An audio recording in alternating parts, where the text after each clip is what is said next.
Soleimani apple ইরানি চমৎকার একটি গল্প।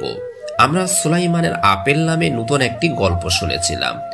গল্পটি ছিল এরকম: এক বাদশার 3 সন্তান ছিল, আরো ছিল একটি রহস্যময় বাগান। বাগানটির দরজা সবসময় বন্ধ থাকতো। বাদশাহ মারা যাবার সময় ছেলেদের ডেকে কিছু ওসিয়াত করে যান, বিশেষ করে ওই বাগানের দরজা যেন খোলা না হয় এ ব্যাপারে বিশেষ গুরুত্ব দিয়ে যান। কিন্তু তার বড় ছেলে ওসিয়াতটা রক্ষা করেনি, ফলে একটি রহস্যময় হরিণের পাল্লায় পড়ে যায় সে। তার খোঁজ খবর নিতে ছোট ভাই মালেক জামশেদের হাতে রাজ্য শাসনের ভার দিয়ে মেজ ভাই মালেক ইব্রাহিম বের হয় ঘোড়া নিয়ে। বড় ভাইয়ের পরিণতি ইব্রাহিমকেও ভোগ করতে হয়, গর্দান যায় তাদের। অবশেষে ছোট ভাই জামশেদও হরিণ নিয়ে পিছু পিছু ছুটে যায় ঘোড়া নিয়ে। যেতে যেতে অবশেষে শাহজাদা গিয়ে পৌঁছায় সেই দরজার কাছে, যেখানে গেলে হরিণ বলে, তুমি এখানে অপেক্ষা করো, আমি যাব আর আসব। তারপর কি হয় সেই কাহিনী শুনবো আজকের পর্বে। হরিণ জামশেদকে বসিয়ে রেখে চলে যাবার পর জামশেদ ভাবলো বসে থেকে লাভ কি, একটু এদিক ওদিক ঘোরাফেরা করে দেখি এই হরিণের রহস্যটা কেউ বলতে পারে কিনা। কয়েক পা হাঁটতেই সে দেখতে পেল একটা তাঁবু। এগিয়ে দেখলো তাঁবুর ভিতরে হতবাক হয়ে বসে আছে এক বুড়ি। অবাক দৃষ্টিতে ওই বুড়ি তাকালো জামশেদের দিকে। জামশেদ বুড়ির সামনে গিয়ে বলল, বুড়িমা, তুমি এখানে কি করো? বুড়ি হাসতে হাসতে বলল, এসো, তাঁবুর ভিতরে এসো। জামশেদ তাঁবুর ভিতরে গেল। বুড়ি তার জন্য হুক্কা সাজালো আর পানি নিয়ে এলো। পানি দিতে দিতে বুড়ি বলল, মালেক জামশেদ, কোথায় তোমার স্থান আর কোথায় তুমি এলে? বুড়ি আরো স্পষ্ট করে জামশেদকে বলল, কেন এসেছো তুমি এখানে? মালেক জামশেদ পেছনের সকল ঘটনা বুড়িকে খুলে বলল। তারপর বলল, আমি এখন ওই হরিণের ফেরার অপেক্ষায় আছি।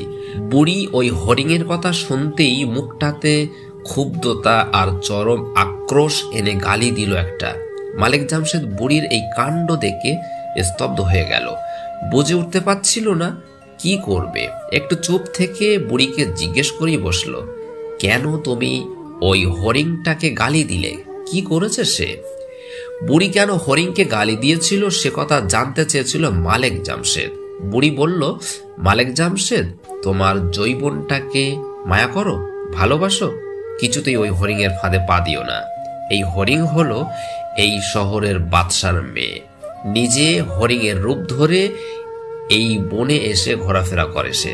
তারপর যুবকদের দেখে দেখে বিভ্রান্ত করে এবং নিয়ে যায় বাদশার কাছে। যুবক বাদশার দরবারে গেলে সে তার আসল রূপ মানে শাহজাদি সেজে নিজের কামরায় ঢুকে অসুস্থতার ভান করে শুয়ে থাকে। কোনো কথা বলে না, বোবা সেজে বসে থাকে। আর তার বাবা বাদশাহ যুবকদেরকে বাধ্য করে তার মুখ থেকে কথা বের করতে। যদি কথা বের করতে না পারে তাকে হত্যা করা হয়। এই পর্যন্ত অন্তত 200 যুবককে হত্যা করেছে এই বাদশাহ আর তার মেয়ে। মালেক জামশেদ বুড়ির মুখে এসব কথা শোনার পর ভাইদের জন্য তার মনটা খারাপ হয়ে যায়, ভয়ও পেয়ে যায় কিছুটা। ভাবে, এখন আজব ফাঁদে পড়ে গেলাম। বুড়ির দিকে তাকিয়ে বলল, আমি এখন কি করব তাহলে? বুড়ি বলল, আমি তোমাকে একটা আপেল দেব। এই আপেলটা নবী সুলাইমান আলাইহিস সালামের। তোমাকে যখন রাতের বেলা শাহজাদির কামরায় ঢোকানো হবে তখন তুমি এক কাজ করবে।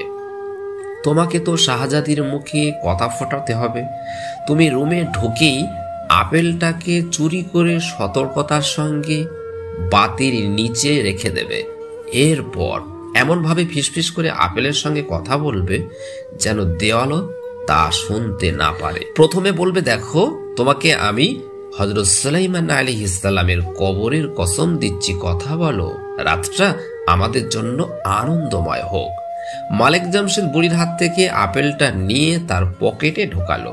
তারপর তাড়াতাড়ি করে বেরিয়ে পড়ল তাঁবু থেকে, সোজা তার আগের জায়গায়, মানে শহরের গেটের পাশে যেখানে সে দাঁড়িয়েছিল সেখানে গিয়ে দাঁড়ালো। একটু পরই সেই লোকটি এসে জামশেদকে নিয়ে গেল বাদশার কাছে। বাদশাহ মালেক জামশেদের দিকে তাকিয়ে আগের কথাগুলোই বলল, আমার কন্যা কথা বলতে পারে না। তুমি যদি আজ রাতের মধ্যে তার মুখে কথা ফোটাতে পারো তাহলে তোমার সাথে তাকে বিয়ে দেব, আর না পারলে তোমার 2 ভাইয়ের মতো সকালে তোমারও গর্দান যাবে। এই বলেই মালেক জামশেদকে ঢুকিয়ে দেওয়া হলো শাহজাদির কামরায়। রাত ঘনিয়ে এলে জামশেদ যতই চেষ্টা করলো শাহজাদির মুখ থেকে কোনো কথাই বের করতে পারল না। অবশেষে তার পকেট থেকে বুড়ির দেওয়া আপেলটা বের করে বাতির নিচে আলতোভাবে রেখে দিল। তারপর আপেলের দিকে তাকিয়ে ফিস ফিস করে বলল, তোকে আমি হযরত সুলাইমান আলাইহিস সালামের কবরের কসম দিচ্ছি, কথা বলো, রাতটা আমাদের সুন্দর কাটুক। জামশেদ কসম দিতেই আপেল আশ্চর্য রকম ভাবে একটা কাহিনী বলতে শুরু করে দিল। সুলাইমানি আপেলের বলা কাহিনীটি ছিল এরকম। প্রাচীনকালে 3 বন্ধু ছিল। তাদের একজন ছিল মোল্লা, একজন কার্পেটার, আর একজন ছিল টেলার। তাদের পরস্পরের মাঝে বন্ধুত্ব ছিল বেশ গভীর। তারা একদিন একসঙ্গে বেরিয়ে একটা বাগান ইজারা নিল। রাত ঘনিয়ে এলে সবাই মিলে সিদ্ধান্ত নেয় দুজন ঘুমাবে আর একজন পাহারা দেবে। পাহারার কাজটা রাত ভোর একজনের পর একজন পালাক্রমে করবে। বলা তো যায় না কখন কোন ভয়ঙ্কর জন্তু এসে হামলা করে বসে, জীবনের গতি সাঙ্গ করে দেয়, কিংবা কেউ এসে তাদের বাগানের আঙুর আপেল চুরি করে নিয়ে যায়। সিদ্ধান্ত অনুযায়ী সবার আগে কার্পেন্টার মানে কাঠমিস্ত্রির পালা। কাঠমিস্ত্রি পাহারা দেয় আর মোল্লা এবং টেলার ঘুমিয়ে পড়ে। কাঠমিস্ত্রি এখন পাহারাদার এদিক ওদিক পাইচারি করলো কিছুক্ষণ, তারপর তার 2 চোখে নেমে এলো ঘুমের তাড়া। কিন্তু সে ভাবলো ঘুমিয়ে পড়লে তো চলবে না, জেগে থাকতে হবে। ঘুম তাড়ানো যায় কিভাবে? ভাবতে ভাবতে মাথায় একটা বুদ্ধি এলো তার। হাতের কাছে যে কাঠের টুকরো ছিল আরো কিছু কাঠ কুড়িয়ে এনে জমালো। টুকরো টুকরো কাঠ জোড়া দিয়ে দিয়ে শুরু করলো ভাস্কর্য তৈরি, একটি মেয়ের ভাস্কর্য। কাঠমিস্ত্রির পাহারার সময় যখন শেষ হলো তখন ছোট্ট তরুণীর ভাস্কর্যের কাজও শেষ হয়ে গেল। ভাস্কর্যের কাজ শেষ করে কাঠমিস্ত্রি ভাস্কর্যটাকে একপাশে রেখে টেলারকে জাগিয়ে তুলল। এখন টেলার মানে জামা কাপড় তৈরি করে যে তার পাহারা দেওয়ার পালা। টেলার ঘুম থেকে উঠে পাহারা দেওয়ার জন্য তৈরি হলো। দেখলো কাঠমিস্ত্রি বন্ধুটা কি চমৎকার একটি ভাস্কর্য তৈরি করেছে কাঠের টুকরো জোড়া দিয়ে। বাহ, কি সুন্দর এক তরুণীর ভাস্কর্য। ভালো করে ভাস্কর্যটা দেখলো টেলার, মনে মনে বলল, একেই বলে শিল্প। মজার ব্যাপার হচ্ছে মিস্ত্রি বন্ধুটা শিল্পটি তৈরি করেছে যেন তার চোখে ঘুম না আসে। টেলার বন্ধুর মাথায়ও একটি বুদ্ধি এলো। সে তার কাছে থাকা টুকরো টুকরো কাপড়ের সাথে খুঁজে খুঁজে আরো কিছু কাপড় জমিয়ে একটা জামা বানালো। ওই জামাটি পরিয়ে দিল ভাস্কর্যটির গায়ে। জামাটি পরানোর পর টেলার ভাস্কর্যটিকে তার আগের জায়গায় নিয়ে রেখে দিল। কাজটি করে সেও নিজেকে ব্যস্ত রাখলো যাতে তন্দ্রাচ্ছন্ন না হয়ে পড়ে। কাঠমিস্ত্রি যে তরুণীর ভাস্কর্য বানালো তাতে জামা বানিয়ে পরিয়ে দিল টেলার। জামা পরানো শেষ করার মধ্য দিয়ে শেষ হয়ে যায় তার পাহারার পালা। তাড়াতাড়ি সে গিয়ে মোল্লাকে জাগিয়ে তুলে বলল, যাও, এবার তোমার পাহারার পালা।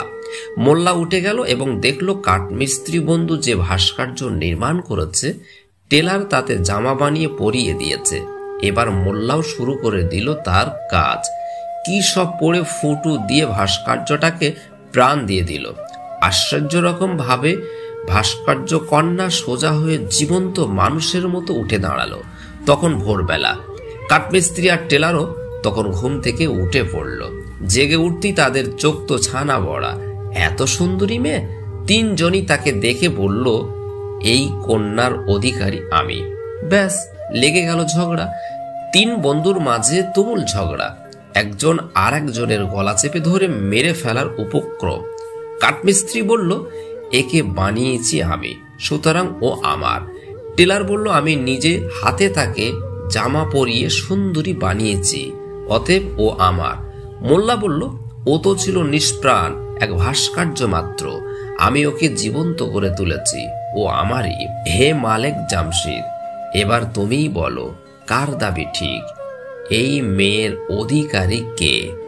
মালেক জামশেদ বলল, কাঠমিস্ত্রির দাবিটাই সঙ্গত, কারণ সে যদি ওই ভাস্কর্যটা নির্মাণ না করত তাহলে বাকি দুজনের পক্ষে কিছুই করা সম্ভব হতো না।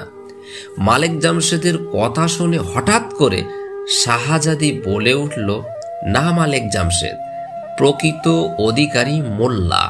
কেন না? সে যদি দোয়া না করত তাহলে ভাস্কর্যটি নিষ্প্রাণ হয়েই থাকত। নিষ্প্রাণ ভাস্কর্যকে জামা পরালেই বা কি হতো?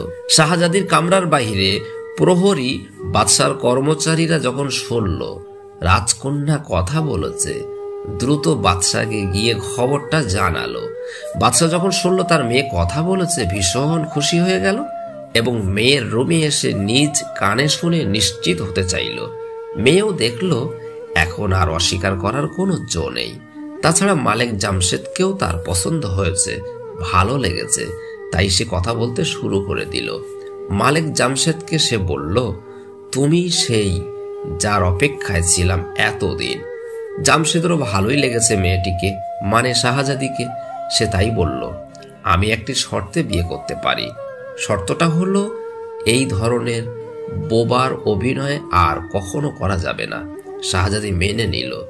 শতথলি মুদ্রা বিলালো দরিদ্রদের মাঝে। বাদশার আদেশে শহরকে সাজানো হলো জাঁকজমক করে। 7 দিন 7 রাত ধরে উৎসব করে 7ম রাতে বিয়ের অনুষ্ঠান হলো।